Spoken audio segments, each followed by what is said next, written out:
نہیں گزرے، زیادہ سے زیادہ 40-50 سال گزرے ہوں گے۔ وہ جب دنیا سے فوت ہو گئے تو ان کی دل کی دھڑکن بہت تیز تھی، دل زندہ ہے کہ نہیں فوت ہو گیا۔ ڈاکٹر کو بلایا، اس نے کہا جی جسم سارا فوت ہو گیا ہے۔ اس نے کہا دل، انہوں نے کہا دل نہیں مرا۔ میں ان کی قبر پہ کبھی کبھار جایا کرتا ہوں، ایک مسجد کے ایک کونے میں ہے، وہ دل زندہ تھا، دھڑک رہا تھا۔ آخر طے ہوا یہ دل زندہ ہی رہے گا، اس اللہ کی امانت کو لحد میں پہنچا دو۔ وہ دل زندہ کیوں تھا؟ اس شخص کے، اس درویش کے کچھ معمولات ہیں، میں بتاتا ہوں۔ وہ کبھی وضو کا پانی ضائع نہیں کرتے تھے، وضو اہتمام سے کرتے تھے، تھوڑے پانی سے وضو کرتے تھے، مسواک استعمال کرتے تھے۔ وہ ہر وقت بندہ ذکر کرتا تھا، اور کبھی سورت ملک نہ پڑھی ہو اور سوئے ہوں، سورت ملک یاد کی، پھر یاد کی، پھر یاد کی سورت ملک، اور کبھی اور درود پاک کا اہتمام کرتے تھے۔ لیکن پڑھتے کیسے تھے؟ آج ایک درود پاک پڑھنے کی ادا مجھ سے سیکھ لیں اور مجھے سکھا دیں، ہم سب سیکھنے والے ہیں۔ رسول اللہ صلی اللہ تعالی علیہ وسلم کا، میرے کملی والے کی اداؤں کا استحضار کرتے ہوئے، میرے حضور کی وفاؤں کا، میرے حضور کے احسانات کا، احسانات ساری کائنات کے جتنے بھی ہیں ان کے احسانات ہیں۔ میرے حضور کے جو احسانات ہیں ان سے بڑھ کے کوئی احسان نہیں۔ کسی نے امام زید سے پوچھا، جن کے نام پہ زیدی سادات ہیں، وہ ڈوب کے کچھ پڑھ رہے تھے، بہت ڈوبے ہوئے۔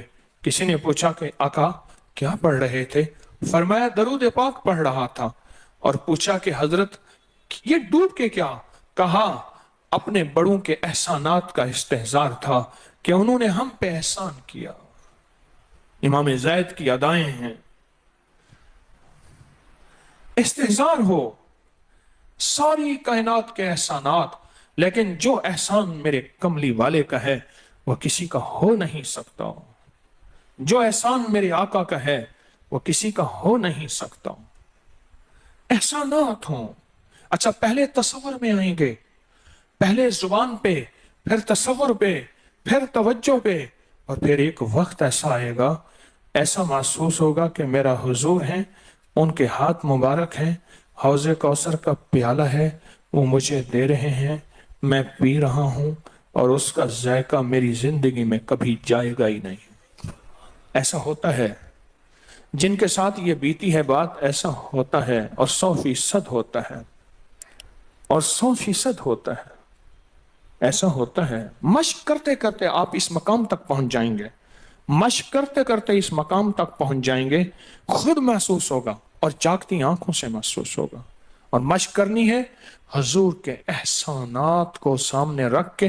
ایک تسبیح تو درود پاک پڑھ لیا کریں زندگی میں، روز ایک، چاہے زندگی یعنی دن میں کسی وقت بھی، صبح شام پڑھ لیں بہتر ہے، ورنہ ایک تسبیح ایسی جس میں حضور کے احسانات ہوں کہ یا رسول اللہ آپ کی برکت سے آج میری پیشانی سجدوں میں ہے، یا رسول اللہ آپ کی برکت سے آج میں آپ سے مانگنے والا، آپ کے رب سے مانگنے والا ہوں، اور اس کے غیر سے مانگنے والا نہیں ہوں۔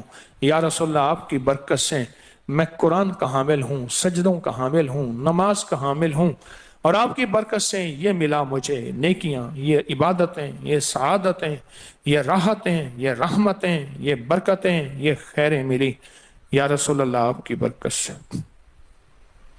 ایک تسبیح ایسی ہو جس میں میرے آقا کے احسانات کا سخت ترین تصور ہو، سخت ترین خیال ہو، اور سخت ترین استحضار۔ ایک تسبیح ایسی ہو۔ اچھا، پہلے یہ تصور میں بات آئے گی، پھر تصور بڑھتا چلا جائے گا، پھر یہ تصور ترقی کی راہیں اختیار کرے گا، پھر یہ ترقی اور آگے بڑھے گی۔ بڑھتے بڑھتے ایک وقت ایسا آئے گا کہ احساس ہوگا کہ حضور سامنے تشریف فرما ہے اور میں آقا کے قدموں میں بیٹھا ہوں۔ آنکھوں سے، جاگتی آنکھوں سے جلوے نظر آئیں گے، جاگتی آنکھوں سے نقشے نظر آئیں گے، جاگتی آنکھوں سے دیدار مصطفیٰ نصیب ہو۔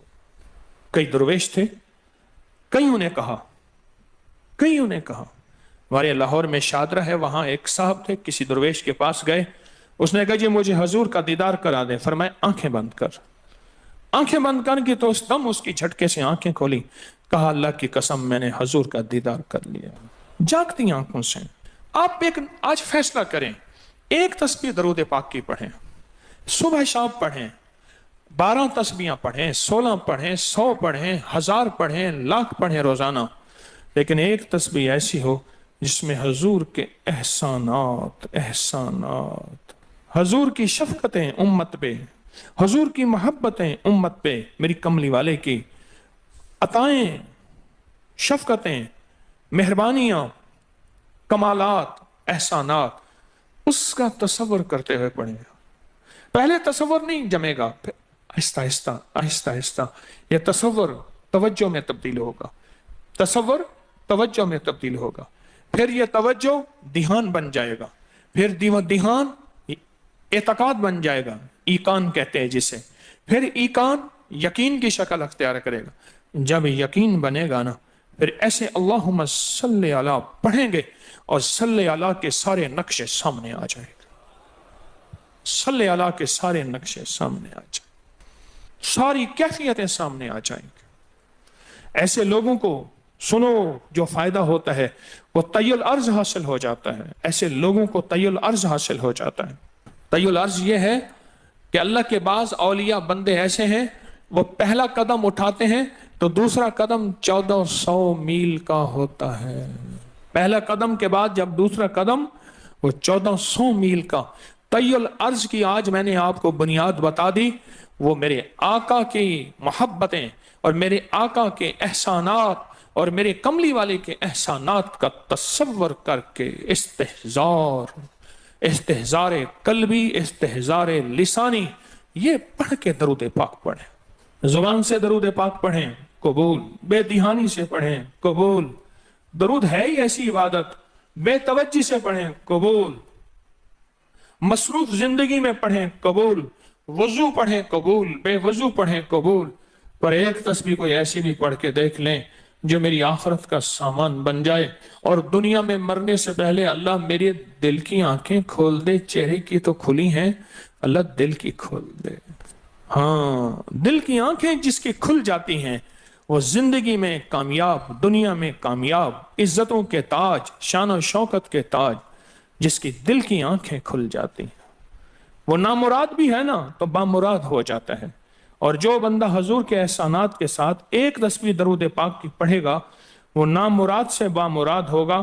اور بامراد کیسے ہوگا ذرا غور سے سنیں, بامراد کیسے ہوگا ذرا غور سے سنیں.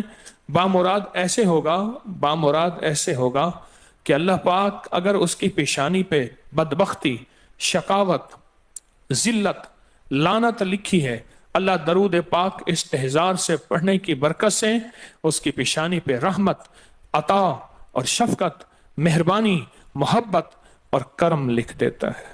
ایک تسبیح ایسی پڑھ لیں جس ایک تسبیح پہ استحضار ہو, دل کی کیفیتیں, دل کی گہرائیاں ہوں, جس ایک تسبیح پہ. اس ایک تسبیح کے بعد پھر آپ اپنے وجود کو دیکھیں. ایک فائدہ اور ہوگا, جو جنہوں نے یہ عمل کیا انہوں نے بتایا.